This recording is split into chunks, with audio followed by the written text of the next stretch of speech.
Good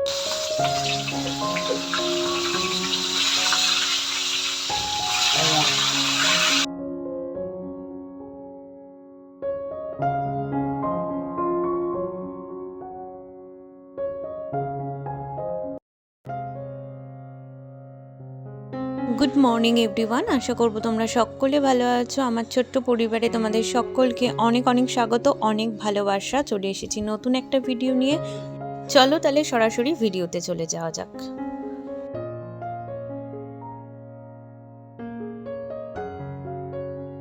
দেখতেই তো পারলে কত সকাল সকাল উঠেছি। আজকে একটা বিশেষ কাজ আছে, যার জন্য এত সকালে ওঠা।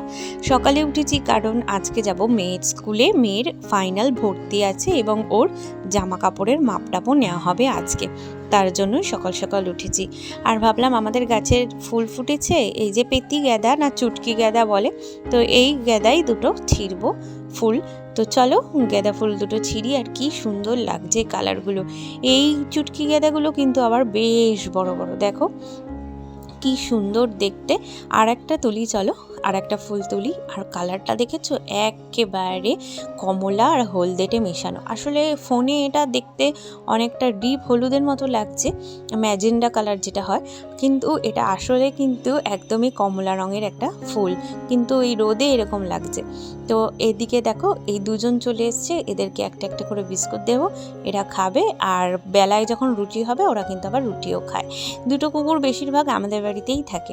মারা এখনও ওঠেনি জানো তো, কালকে এখানে তো ওই পুজোর জন্য অনেক ফাংশন টাংশন হয়েছে, তাই মা এখনও শুয়ে আছে। আমি ভাবলাম যে তাহলে পুজোটাও দিয়ে দিই, পুজো টুজো দিয়ে তারপরে এই যে গ্যাস টেবিলটা মুছে নিচ্ছি।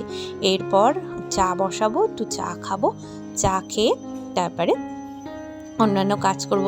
আর চা খাবার কথা বললাম, চাটা আমি খাবো না, আমার হাজব্যান্ডের জন্য করব। এখন আমার চা বন্ধ আছে বেশ কিছু কারণের জন্য, শারীরিক কারণের জন্য। তাই জন্য সকালবেলা আমি চা খাবো না, কিন্তু দুটো বিস্কুট খাবো আর একটু জল খাবো। তো চলো তাড়াতাড়ি করি। আবার আমাদের 9টা সাড়ে 9টার মধ্যেই কিন্তু বেরোতে হবে মেয়ের স্কুলের উদ্দেশ্যে। তো সেটাও কিন্তু যাব। এখন তো বলছে 9টা সাড়ে 9টা, আবার 9টার মধ্যেও হতে পারে, তো সেটাই আর কি তাড়াতাড়ি করে করছি কাজবাজ।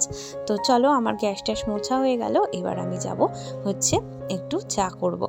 একদম অল্প করে চা করছি।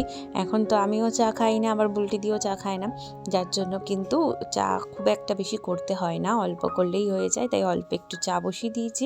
আর আমার চাও ফুটে গেছে, চলো চাটা নামিয়ে চাটা জায়গা মতো রেখে দিয়ে আসি। ওর বাবাকে এখনও ডাকিনি, আমি একটু কাচতে বসবো, আগে কেচে নেব, তারপরে ওর বাবাকে ডাকবো। চাটা ঢাকা থাক, মা খাবে আগে, তারপরে আমি মানে কাচতে যাবো আর কি। তো চলো চলে এসেছি কাচার এইদিকে। ওইদিকে মেয়ের দুধটা বসিয়ে এসেছি, আর একটু গরম হবে, তারপরে বিস্কুটগুলো ভিজিয়ে রাখবো। আর এখন আমি ভাবছি জামা কাপড়গুলো ভিজিয়ে রাখি, পরে কাচবো। জামা কাপড় টাপড় ছাড়বো, আবার জামা টামা পরে একবারে তখন কাচবো। তো দেখা যাক কতদূর কী করতে পারি, কতদূর কী হয়, তাই করবো। এই ভাবছি দেখো রোজ কত জামা কাপড় হয় আর কত কাঁচা থাকে, শেষ আর হয় না। আর কদিন ধরে তো ছাদেও উঠি না, ওর বাবাই গিয়ে মেলে দিয়ে আসে, তো ছাদেও যাওয়া হয় না। একটু রোদ টোদ পোয়ানো যেত যখন ছাদে যেতাম, এখন আর ছাদেও যাওয়া হয় না, আর জামা কাপড় মেলাও হয় না। তো থাক, এখন আর ভিজাবো না, জল সবে ভরছে, জলটা ভরুক তারপরে ভেজাবো। তার আগে ওর বাবা উঠে পড়েছে, ওর বাবাকে এক কাপ চা দিই।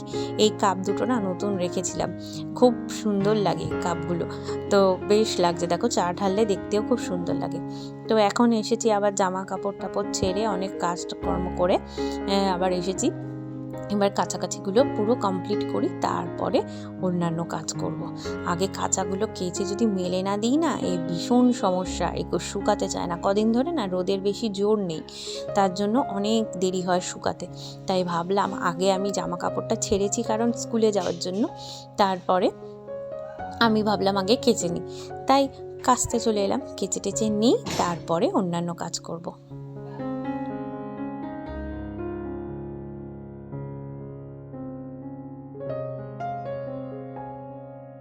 ওর বাবা ওদিকে ফ্রেশ হচ্ছে, তাই ভাবলাম আমি এদিকে কেচে নিয়ে ওর বাবাকে দিয়ে দেবো, ওর বাবা মেলে দেবে।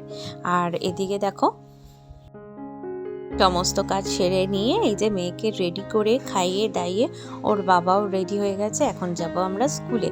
আর আমি দেখো আবার চেঞ্জ করে শাড়ি পরে নিলাম, কারণ ওখানে নোটিশে লেখা ছিল যে শাড়ি পরে যেতে হবে, তাই শাড়ি পরে নিলাম। আর বাড়ি এসে আবার খেতে শুরু করেছি পায়েস আর মুড়ি। আসলে ওখানে গিয়ে আর কিছু ভিডিও করতে পারিনি, স্কুলে তো ক্যামেরা অ্যালাউ নেই, কিন্তু অন্য একদিন যদি যাই আবারও বইটই আনতে, কারণ মার্চ মাসের 3 তারিখ আবার যেতে হবে, তখন কিন্তু তোমাদেরকে ওর স্কুলটা আমরা দেখাবো বাইরে থেকে আর কি। আর এখানে কিছু দেখো ট্যাংরা মাছ আর আছে হচ্ছে ভোলা মাছ নিয়েছি। প্রথমে ট্যাংরা মাছটা ভেজে নেব, ভোলা মাছটা রয়েছে। আগে ট্যাংরা মাছটা ভাজা হয়ে গেলে ভোলা মাছটা ভাজবো, কারণ ট্যাংরা মাছটা ভীষণ ফোটে। ওই দেখো ফুটতে লেগেছে, ওরে বাবারে বাবা। আমি তো মানে সোয়েটার পরে আছি বলে বেঁচে গেলাম। আর ওদিকে মা করছে একটু পালং শাক। পালং শাকটা বেশ ভাল লাগে খেতে, তাই না বলো? আগে পালং শাক অত খেতাম না, এখন আমার বেশ ভাল লাগে পালং শাক। আর বেশ করে যদি সবজি দিয়ে করা হয় না, গরম গরম ভাতে পালং শাক খেতে কিন্তু বেশ ভালো লাগে। আর ট্যাংরা মাছগুলোও আজকে হবে ঝাল, আর তার সাথে হবে ভোলা মাছের ঝোল। তো চলো আজকের মেনুটা কিন্তু একদম ফাটাফাটি। আর আমি মাছ বসিয়ে দিয়েছি, মাছটা সুন্দর ভাজা হোক। আমি যা ভয়ে ভয়ে ছাড়ছি, সোয়েটার পরে আছি বলে বেঁচে গেলাম, না হলে যা ঠোসা পড়তো আজকে কি বলবো তোমাদের। তো চলো এবারে আমার নেক্সট ভাজাভাজি পালা। এবারে হচ্ছে ভোলা মাছ। তো ভোলা মাছগুলোও একটু একটু ফুটছিল, একেবারে যে ফুটছিল তা না, কারণ সব ফ্রিজে ছিল তো বরফ হয়ে থাকে, তো কোনো রকমে ছাড়িয়ে ছুড়িয়ে এই যে চাপিয়েছি, তাই একটু ফোটাফুটি করছে আর কি। আর কি করা যাবে, ফোটাফুটি করুক, আমি এদিকে মাছটা ছাড়ি, মাছটা ভেজে মাকে দেবো। মা ওদিকে আবার গেছে গিয়ে উনুনে। তো একে একে এবার কিন্তু করব। তো চলো আস্তে আস্তে করে নিই। স্কুল থেকে এসে এই এক তাড়াহুড়ো থাকে যে রান্নাবান্না সারতে হবে। আর এরপর তো ভূমির স্কুল যখন একবারে চালু হয়ে যাবে, তখন তো আমার রুটিনটা একেবারেই বদলে যাবে। কি জানি কি করে পারবো ভিডিও বানাতে বা ব্লগ বানাতে। চেষ্টা করব, চেষ্টাই হচ্ছে মানুষের সব, পরিশ্রমই হচ্ছে মানুষের সব। আর চেষ্টা করব, আমার যতদূর আমি পারি ততদূর চেষ্টা করব, তোমাদেরকে দেখাবো। আর এই দেখো আমি আস্তে আস্তে এবারে মাছ ভেজে নিচ্ছি। মাছ ভাজা হয়ে গেলে কিন্তু চলে যাব সরাসরি অন্য কাজে। আর মাছগুলো ভেজে মাকে দেবো, মা ওদিকে ঝোল ঝাল যা করবে করবে, আর আমি করব ভূমির একটু মাছের ঝোল। তো চলো মাছগুলোকে ভালো করে ভেজে নিই, এক এক করে উল্টিয়ে তারপরে হচ্ছে মাকে দিয়ে দেবো। মোটামুটি আমার মাছ ভাজা প্রায় কমপ্লিট। আর এবারে ভূমির সবজিগুলো একে একে কেটে নেব। আজকে ভাবছি পেঁয়াজ আলু টমেটো দিয়েই করব, কিন্তু তারপরে ভাবলাম আর দুটো সবজি দিয়েই দিই। ব্রকলি অনেক দিন ধরেই খাচ্ছে, তাই ব্রকলি আর দিলাম না, একটু গাজর আর একটু বিনস দিয়েছি। চলো বন্ধুরা আজকে এ পর্যন্তই থাকলো।